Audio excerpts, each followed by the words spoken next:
Welcome to the Eczema Warrior podcast. Today, I'm very excited because we have a very special guest. We have Mallory Page. She is a registered dietitian and the host of her own podcast, Themes Like Diet Culture. She specializes in helping people heal their relationship with food and navigate the wellness space in a balanced, sustainable way. So, today we're going to be talking about intuitive eating, food anxiety, and how food freedom plays a role in gut health and chronic conditions. Mallory, welcome to the show. Thank you for having me. I'm so excited to be here. I'm so excited as well. So, why don't we first get into introducing yourself, why you became a dietitian, and a little bit about your story as well? I have a merged story and why I became a dietitian, which always works perfectly because I essentially can explain that I got into being a dietitian at first for all the wrong reasons because I was essentially obsessed with wellness and I was obsessed with being healthy, which started out very innocently when I was in high school, but then it evolved into something that wasn't so great. And so my journey to becoming a dietitian was starting with this original idea that I was going to help other people be so healthy like me, and then evolved into recognizing that in college, I actually developed a really unhealthy relationship with those things that was actually compromising my health, even though it wasn't a traditional eating disorder. I wasn't diagnosed with anything, I wasn't really underweight. So then when I recognized that and healed, I then became motivated to go into the field that I'm in now, where I actually help others do the same things that I did. So it's kind of funny how it came about from not the best reason at first, but it ended up in a good place. I believe I'm where I'm meant to be now. Amazing. Yeah, I was listening to your story on one of your podcast episodes, and you were sharing quite a bit in terms of your own intuitive eating journey. So that was really inspiring to hear a little bit more about your story. And I can resonate with that as well, because I went into my practice also just wanting to just support people with nutrition, but at the same time, it was kind of a merge for me as well because I went through really bad eczema and it created a whole journey for me. And then now I help people on their journeys as well. And there's something beautiful, right, about like having your own personal story. People can resonate with you and your clients as well. Yeah, I obviously believe that you can help people with things that you haven't gone through, of course, but I do feel like having gone through this myself, it is just something that my clients often find to be very grounding for them. And I'm sure yours do too, because you can say, no, I've been exactly where you are. And I promise you, it can get better and you will be okay. And I think that past me, when I was really struggling, I needed to hear that so bad. And I would guess that you probably felt the same because it's really hard when 100%. you're dealing with something and you feel isolated and confused. It's hard.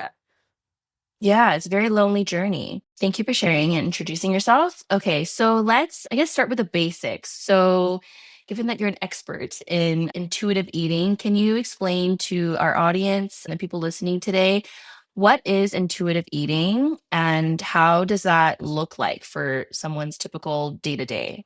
Yeah, there are two people that founded intuitive eating. Lise Reich and Evelyn Tremblay, and they did this, gosh, I think it was 1997 that they started this way of eating. It was a framework and it's very powerful within the type of world that we live in with nutrition because it was really the first time that this was able to be researched and studied, this natural way of eating that wasn't dieting. And so they created these 10 principles that led you to this place of intuitive eating, which I think is fantastic. What I often find is similar to any eating framework that you see out and about that people are talking about, it almost becomes confusing because you're starting to wonder what really is this? And I think a lot of people Mm, just think, and we were talking about this, that eating intuitively is just eating anything, whatever you want, never thinking about it.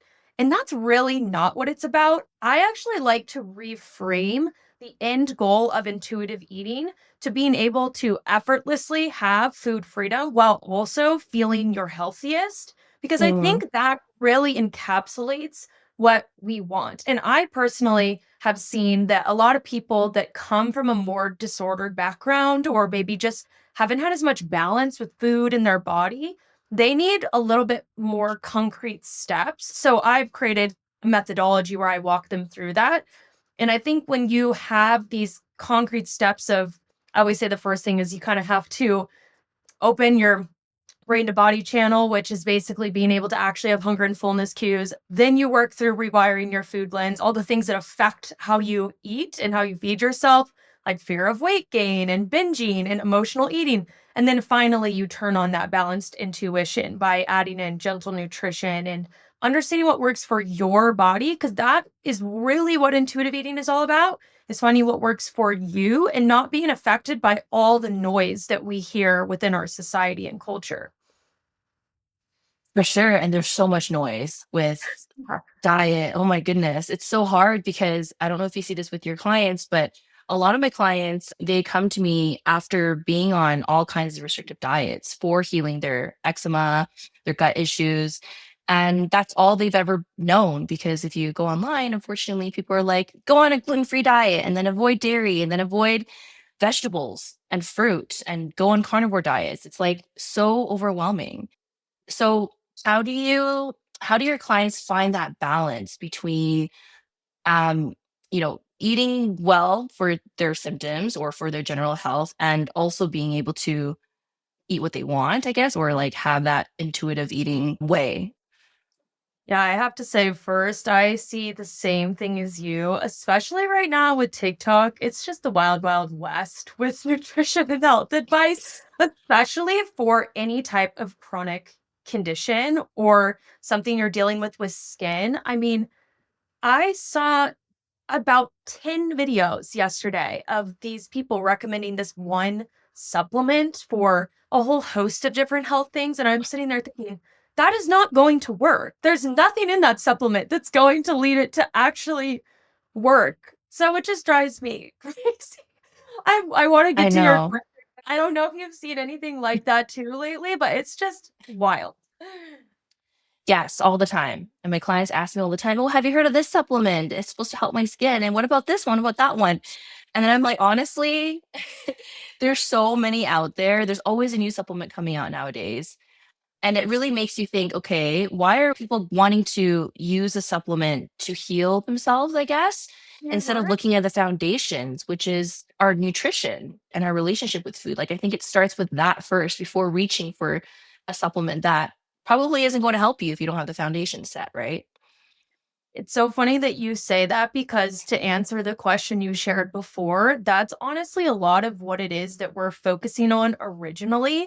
So I say the first step out of the step process, which described the last three, is calming your food mind loop. So basically shutting out all the noise.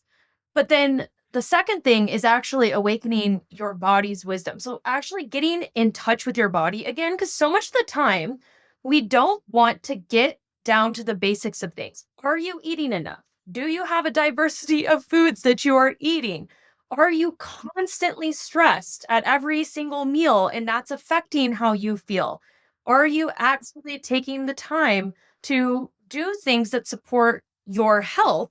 And the other thing in the steps is even finding your own rhythm and consistency with eating, because it's not even always just that people are eating enough. It's often too that there's no pattern, right? They never are eating in the breakfast, lunch, dinner, or having their snacks consistently, or all these different things. So when we talk about getting to that place of having the balance, I say truly that is kind of the last thing after we address all these foundational steps to Mhm. actually getting there. And those steps look a little different because some people they have a ton of food anxiety and that's a lot of what's causing it. Other people they don't have a lot of food anxiety, but they're still not eating enough. And so it's almost figuring out what pieces of the puzzle they really need to actually create a body and mind connection that allows for them to eat in a way that has freedom and yet also feels good. I love that. That makes so much sense because you can't expect someone to intuitively eat and also be able to manage their symptoms if they're just have so much stress and anxiety around their food. That's the last thing they want to think about is balance. They just want to be able to feel better about even thinking about their meal. Yeah. Well, and I know with skin stuff, obviously I'm not an expert on what you do, but I know and we were talking about, gut health is so big because our gut connects to so many things. And often what I have is people will come to me with gut health issues, which manifest in a whole number of different ways, right? And they'll be convinced that they need to take out this next food or they need to Mm. eat even less or they need to do a certain supplement. And I'll be asking them about their reactions to foods. I'll say, okay, well, are there any foods that you eat and every time you notice they're bothering you? Because maybe there is an intolerance there, or maybe there is even, I've had clients that have gotten diagnosed with celiac disease or something that is really affecting them. But they'll say, no, it's kind of random. I never really know when my body's going to react or not. And so I'm sitting there, I'm thinking, okay, and then next thing you know, as you probe more, you recognize it's not really about the foods themselves. It's about number one, the stuff they did to get to the place where their gut is compromised, of course, but it's also about their mental state and their nervous system and how half the time their gut health is messed up because they're freaking out before every time they eat a meal, or they're chronically stressed to the point where they're always in fight or flight. Their rest and digest is never turning on, so their gut health is never activated and actually doing something, you know? So it's so much deeper than the surface level that we often hear about online or even just that people often are associating with gut health. So good. Yes, so good. That's huge because I also see that in practice as well. It's actually less about the food, it's the mindset around the food itself. That actually rings a bell because on one of your podcast episodes, you're also sharing how you, correct me if I'm wrong, but you had food sensitivities at the time you were dealing with health things. And what you found out was that it was actually all mental. So can you share Yeah. more about that? Because I'm really curious to know. This was so wild because I've had different renditions of things that I've been sensitive to. And I love to talk about this because I think we never give it enough. We never talk to the complexity enough. So, first, let's just start with naming the fact that I convinced myself that I was allergic to certain foods, genuinely allergic, which I knew at the time was a lie, but I was Mm, so restrictive that I wanted to be able to put that on forms and stuff so that they wouldn't give me any foods that had gluten or dairy that I didn't want to eat. So that was the first thing. Then I started incorporating those foods. Gasp, I was fine of course, because it's I always wasn't like that. allergic to them. Oh my gosh. But there were still certain things. Dairy was one of the things that I held on to for a really long time because, and I'll get to this more in a moment, there were some times where I would have kind of a reaction to it that I thought, I don't know if this is connected to my mind or not.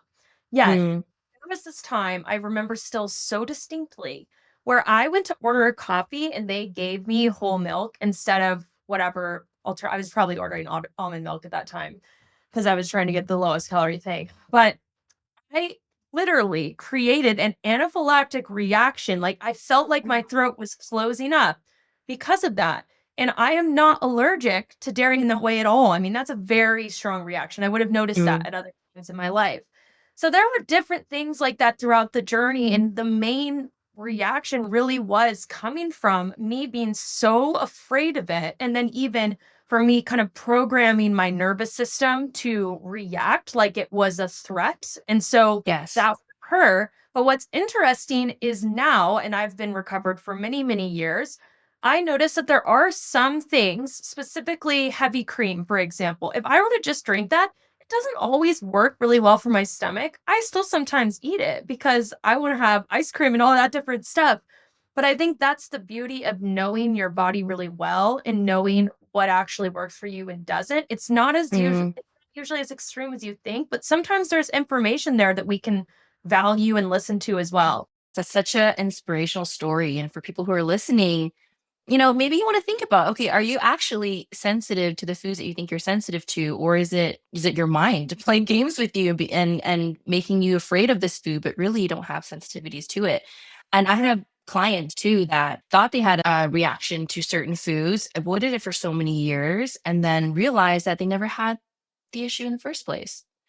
Yeah. But what's actually not good is that if you avoid foods for too long, your body can actually develop actual allergies to them. So Yes. it's better to figure that out sooner than later.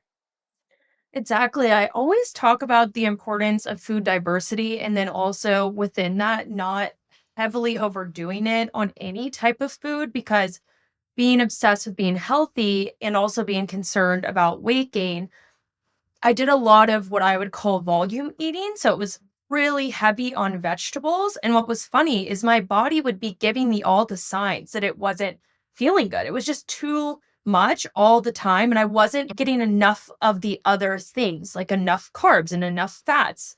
And so my body would negatively react, especially just because of the vast amount of fiber I was having in some of those diet type of products too, which people don't always notice. And I would be like, "No, that's totally fine. I it can't be that." And yet I was so bloated, I felt so uncomfortable, and that is a lack of food diversity in the same way that we often see that if, let's say, that you were to only eat mainly fast food, like that's not a lot of food diversity either, right? So then your gut is like you're saying, it can either become intolerant to certain foods or it just doesn't have the bacteria within it to really digest the foods that you're eating, which never ends up with you feeling good. We want to be able, I think my main goal with my clients is let's allow for you to be able to eat all different types of foods without these strong reactions. Do you find that it's hard to add some of these foods back? Like at that time when you were eating all these vegetables and you were noticing symptoms, was it difficult for you to add them back, or how did that process look like? Yeah, it was interesting because I always say that if we neutralize foods, so neutralizing foods is often really confusing to people because they think that by neutralizing a food, which means saying that no food is good or bad, it means that Mm. all foods are the same, and they're not, right? It isn't, cake is not the same thing as spinach, but Yeah. but if we have a neutral idea about it, then let's say you eat a food that's traditionally quote unquote healthy and you have a reaction. So for me, kale that's not cooked usually does not work well for my stomach. I'm just like, we're not getting along, you know? Then you can just Mhm. say, okay, kale is not cooked, doesn't work well for my stomach. In the same way that if you eat something that's traditionally viewed as less healthy or bad, and you have a great reaction or you really enjoy it, you can say, cool, that's a food I enjoy. Similarly, doesn't mean I have to eat that every single day, all the time. It just gives me neutral information. So when I was working on adding in and taking out these foods, I do think the hardest thing for me, well, there were two things. Number one, the physical symptoms of bloating. It was Yeah. hard for me to get over the fact that vegetables were actually sometimes negatively affecting me because I was like, but they're healthy. I have to eat a million each day. Mm. And then similarly, it was hard for me to recognize that some of these foods that I had been so afraid of, like, for example, having gluten, like that actually was supportive to me. Being able to have bread and being able to eat different things actually made me feel better. But in my mind, that felt like it was compromising being quote unquote healthy. So it was those things I was really battling a lot of in the journey. Mhm, mhm. Yeah, I can resonate that with that as well, because I also went through a journey of avoiding all these foods and food anxiety and not knowing what's good and what's bad and what's neutral, like what do they even mean? But I think also too it's how we feel towards the foods, right? Like cake and spinach, we should have a same neutral feeling. One or the other shouldn't make us feel like, oh, if I eat this, I'm only going to be healthy if I eat this spinach. Or if I eat this cake, it's like make me fat or something. So really having like a neutral emotion towards what we put into our bodies is really important too. Yeah. And people always ask me, how do you go about that, especially when you do feel so obsessed with being healthy? Because for some people, it's more of a calorie thing, right? And they're afraid of the weight gain. And for other people, it's a macronutrient thing. And for other people, it's a health thing. We're all a little bit. Mm, But my favorite thing that I've always used and relied on is that every food does nourish you, it does serve you, it just nourishes you in different ways, right? So when you're eating cake, for example, let's say that you're having that at a birthday party, and that is fueling you through connection, it's fueling you through relationship, it's mm, also fueling you through experience. Now, do you necessarily every single day need to be fueled in that specific way? Maybe not. And maybe you don't love cake that much, so you're not going to eat it every day, right? Maybe you love ice cream and that brings you joy every day. So that's something that you incorporate. And similarly, there's a lot of ways to fuel. For example, having carbs that can fuel you, can fuel your brain. mhm, And you can take away some of the meaning that our society has associated with it. And above all else, focus on how you feel, like you just said. And that moment. So we want to deduce food down to this very simplistic, just fuel only thing, but it's never been that way because even the whole thing right now is people loving to talk about what we did when we were cavemen, which cavemen lived till they were like 21. So I'm not really sure why we're doing that. Yeah, but like even then at that time, food was literally the means for being able to provide for your tribe, for the people that you were Yes. with. And women had a role and men had a role. I'm like, let's not just delusion ourselves that food is not more than all these things, especially culturally too. I miss that piece as well. Yeah, it kind of brings in community and social connections and being able to enjoy your food with your friends and your family, right? That's huge. Yes. How do you think with intuitive eating, how does that support people with gut imbalances, hormonal imbalances? Like what kind of chronic conditions or symptoms do you see in your clients and how has intuitive eating helped them? I don't talk about this a ton, but even I myself have dealt with an autoimmune stuff. And it was all the way back to high school when it originated from something different. And I eat intuitively with that. And what I find is so powerful about eating intuitively is exactly what we were hitting at before. It's that you are listening to yourself. And ultimately, I think one of the hardest things about having any type of autoimmune chronic condition, just anything, even you could add in neurodivergence, right? People with ADHD, autism, is that everyone has this opinion about what you should do. But the truth is, we are all so individualistic. There is not one thing that's going to work for all of us. I like to use the analogy of relationships and how we can't get an A to F scale for food. Like you can't get the A on your relationship with food and your body or even your health. The only thing you can do is figure out what you value and how you want to uphold those values through your choices. And so maybe all of us want to be respected in our relationship, just like all of us want to be energized in our relationship with food. But even the means of which we're going to get there is going to be varied. And so that's what I personally think is powerful about being able to eat intuitively is that when you do it in a way that is focused on tuning into yourself, then you have the key to sustainable long term health due to the fact that even as your life changes and as your symptoms may change, or as you may experience remissions, or you may experience challenging relapses or flares, you know that you can go back to listening to yourself and figure out what you need in that moment. And it doesn't have to be the same every single day or every month or year.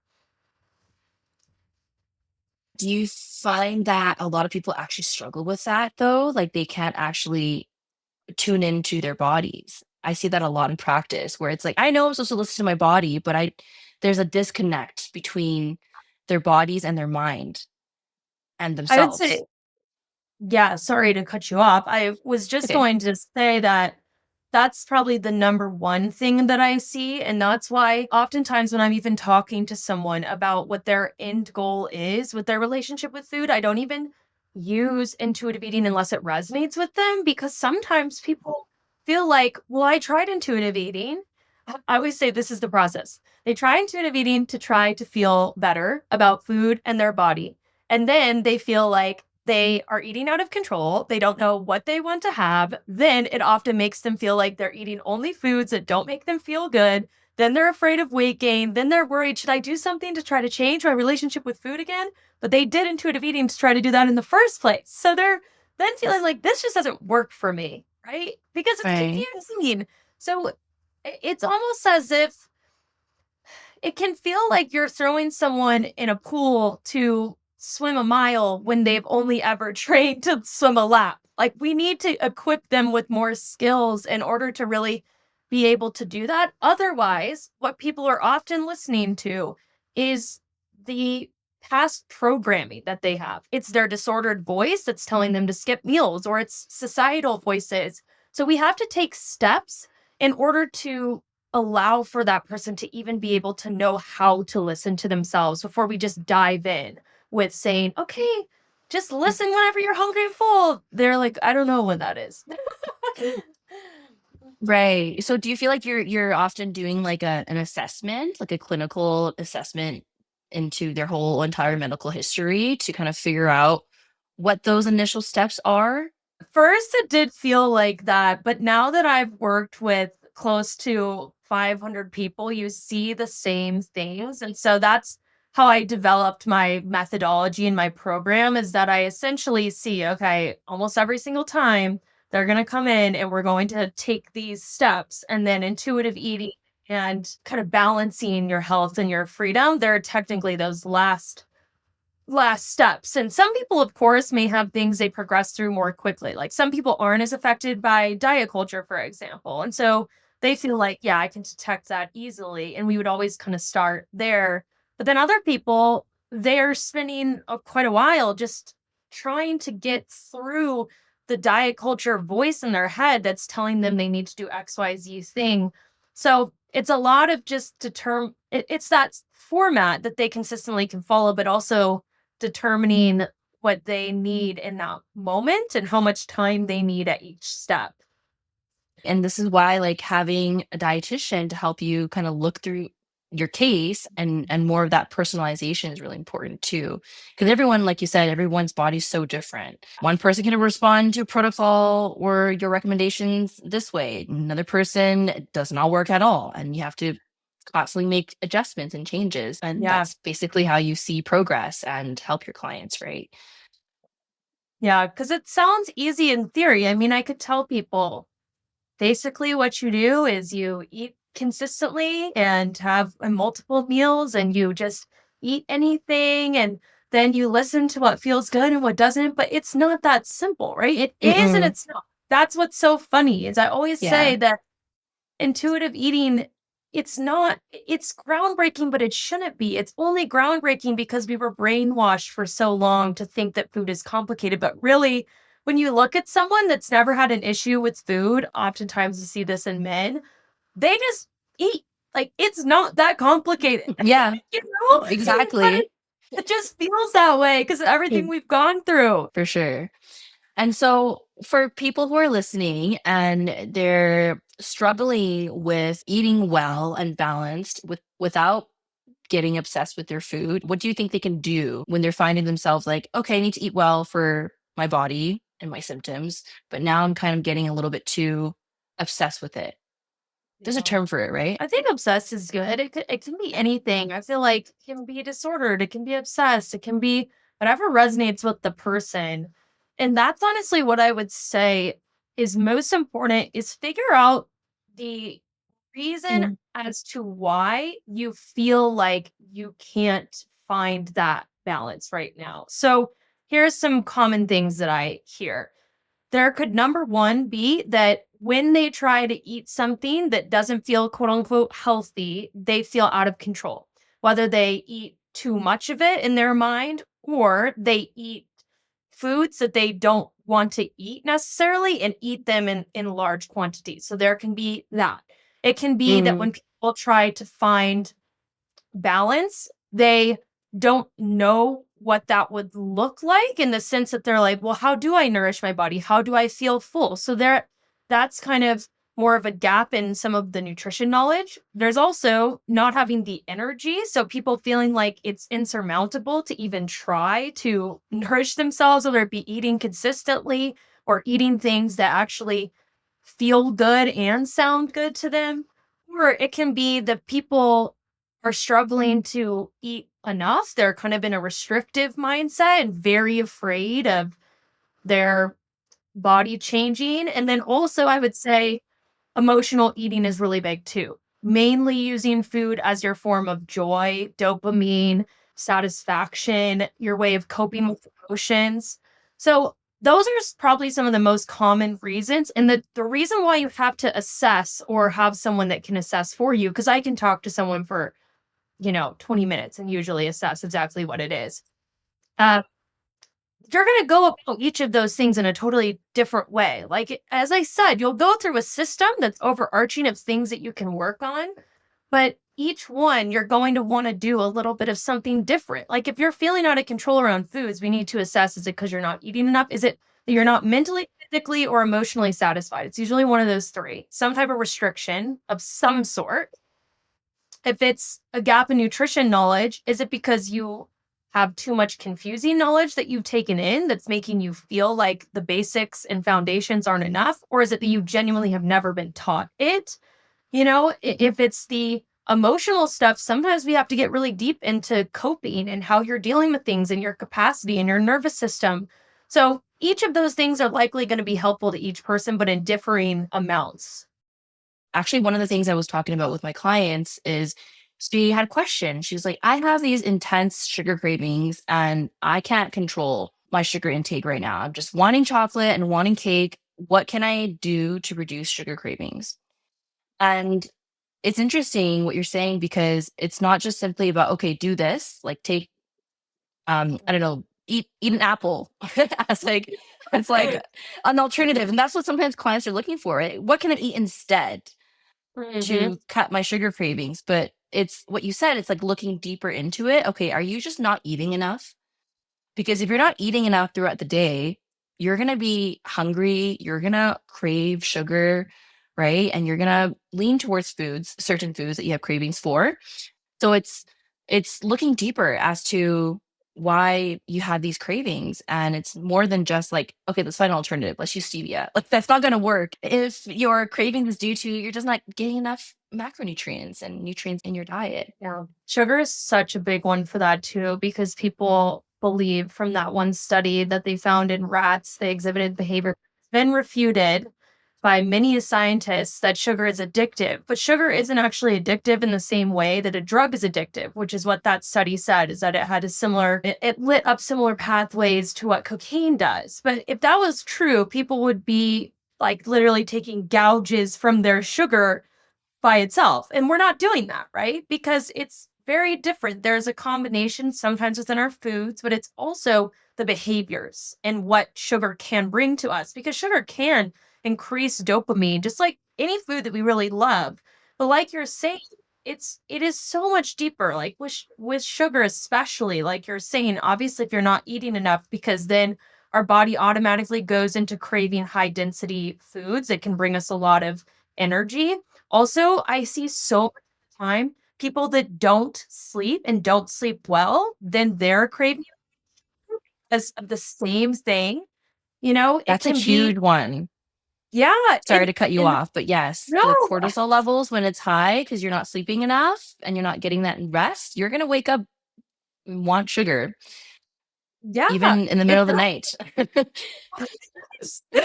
Yeah. Yeah. I also see it's people just have nothing that brings them joy in their life, and food fills that hole. It can be that you do restrict yourself around that food and you have for so long that it's like when you tell a kid that they can't do something and they just want to do it so much more. It's all these different things. It's not what people on TikTok try to tell you of, oh my gosh, here's my hack. If you just eat this, if it was that Yes, simple, we already would have figured it out. for sure. None of us would have problems and we wouldn't be having this conversation today. Oh, I Exactly. love this. I love this conversation. If you could give one advice, Valerie, to someone struggling with food guilt, food anxiety, over restriction, food obsession, what would it be? I'm I gonna mean, I feel give like there'd be more than one than one advice based on what we talked about today, but well, I love that. I'm gonna give an advice sandwich that starts with reassurance, has tough love, and then reassurance again. I think it's most important to remember it is going to be okay. You're not going to be in that space forever if you take the steps to make the change. I promise you, as someone that was in that space, it can get better. And don't, as a woman, feed into the belief that we're told that, oh, it's just natural to never really like your body. It's just natural to stress about food all the time. No, it's not. And to mm, go along with that, the somewhat tough love is that it doesn't just go away with time. I talk to women that are in their 80s recognizing that there was always a new excuse. They didn't have the time, they didn't have the resources, they didn't have the energy, they had other things. And you have to remember that when you're thinking about your motivation to get to a place where you have freedom, it's not just about eating certain foods or being able to take a rest day. It's about the presence and the energy and the thoughts that you get to reclaim to transfer into what you care about. And that can be, being a mom and not passing this down to your kids. It can be being in a job and actually having the energy to succeed in the way you want, whatever that is. And just know that the hardest part is taking the first step to where you decide, I'm done with this. I'm not going to do it anymore. But then Mm, once you do that, everything is up from there. Even if there's ups and downs, it will get better just because you decided, I'm not going to do this anymore. And everyone in your family, everyone in your future family, everyone in society will thank you because you're setting an example that changes the way that we view these things. So that was a long advice.